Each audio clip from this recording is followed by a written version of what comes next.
안녕하세요. 월클토토 프리뷰입니다. 경기 분석에 앞서 저희 멤버방 수익 인증 사진입니다. 적중하신 멤버방 회원분들 진심으로 축하드립니다. 가족방에선 더욱더 자세한 언오버 조합에 도움을 드리고 있으며 저희 최종 조합 픽 공유를 무료로 제공해드리고 있습니다. 영상 아래 고정 댓글 링크 클릭해주시면 친절하게 안내 도와드리겠습니다. 3월 11일 경기 일정입니다. 첫 번째 알나스르와 알아인의 경기입니다. 알나스르는 시즌 중 가장 위기에 처했습니다. 아쳔 8강 1차전에서 패했고 지난 주말 리그 경기에서는 하위권 팀인 알라에드에 일격을 당했습니다. 이러다 두 마리 토끼를 모두 놓칠 수도 있는 입장입니다. 때문에 홈에서 열리는 이 경기에서 2골차 이상으로 승리하며 분위기를 바꿔야 합니다. 센터백인 라포르테가 징계로 빠지긴 하지만 그래도 홈 일정이기에 충분히 해볼 만한데 마네와 오타비오가 호날두의 뒤를 지원할 수 있고 부상에서 돌아온 브로조비치가 중원을 지킬 것입니다. 아라이는 원정에서 열리는 2차전에서 무승부만 기록해도 준결승으로 갈 수 있습니다. 때문에 강점이 있는 수비 위주로 경기를 운영하며 실점을 피하려 할 것입니다. 역습에 임할 로메로를 제외한 필드 플레이어들이 라인을 지킬 것이고 박용우와 네이더 등 중앙 미드필더들이 최종 수비와 간격을 최대한 좁힐 것입니다. 알나스르의 승리를 봅니다. 홈팀은 1차전 원정 경기에서 브로조비치의 결장에도 중원에서는 전혀 밀리지 않았는데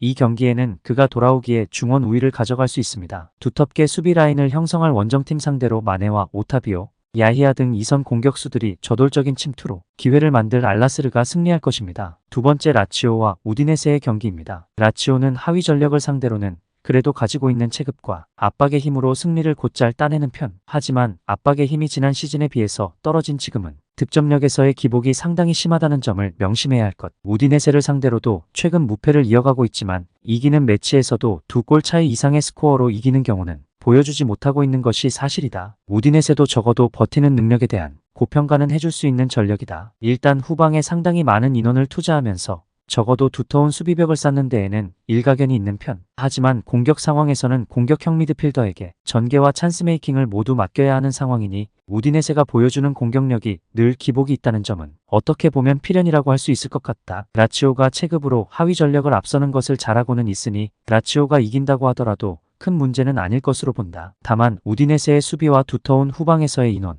떨어진 라치오의 공격력과 압박의 강도를 생각하면 라치오가 큰 점수 차이로 이기는 것은 불가능할 것으로 보는 것도 합당한 선택. 핸디캡 무승부와 언더를 염두에 두어도 좋다. 세 번째 첼시와 뉴캐슬의 경기입니다. 첼시는 지난 경기 상대인 브렌트포드와 더불어 뉴캐슬을 상대로도 좋은 기억은 그다지 없는 편. 특히 상대의 강한 프레스에 고전하는 양상을 자주 보이고 있다는 점이 크다. 물론 잭슨이나 무드릭의 빠른 발이 뉴캐슬의 수비 구조적인 문제를 저격하는 상황을 만들 수 있을 것으로 보는 것은 합당하다. 뉴캐슬의 강한 프레스에 중원과 수비가 버텨줄 수 있을지가 문제. 뉴캐슬은 강한 프레스와 어려운 상황에서도 이삭이 보여주는 결정력은 신뢰할 수 있을 것으로 보인다. 문제는 원정에서는 뉴캐슬이 가진 기동력 문제가 두드러진다는 것. 수비진이 노쇠화가 있어서 미드필더진과 수비 사이에 생기는 공간을 역습 대응 상황에서 100% 안정적으로 커버하고 있는 상황은 아니다. 원정에서의 실점률이 높은 이유는 모두 기동력 이슈, 오버를 픽하는 것이 가장 나을 수도 있다. 첼시도 뉴캐슬의 구조적인 간격 문제를 저격하는 양상을 만들 수 있을 것으로 보인다. 그렇다고 해서 첼시의 중원이나 수비가 뉴캐슬의 강한 프레스에 대응을 깔끔하게 할 수 있을 것 같지는 않다. 뉴캐슬을 상대로 최근 좋은 기억이 그다지 없다는 점도 포인트. 네 번째 알메리아와 세비야의 경기입니다. 알메리아가 체력이 떨어진 팀을 상대로는 제법 공격적인 잠재력을 보이고는 하는데 문제는 세비야의 현재 수비나 압박에서의 질은 제법 좋다는 것. 결국 알메리아의 수비가 오히려 더 돋보일 가능성이 높다. 문제는 이 돋보이는 부분이 안 좋은 쪽이라는 것. 세트피스나 역습 저지라는 점에서도 위치 선정이나 기본적인 밸런스가 매우 좋지 못하다. 헤매던 시즌 초에 세비야를 상대로도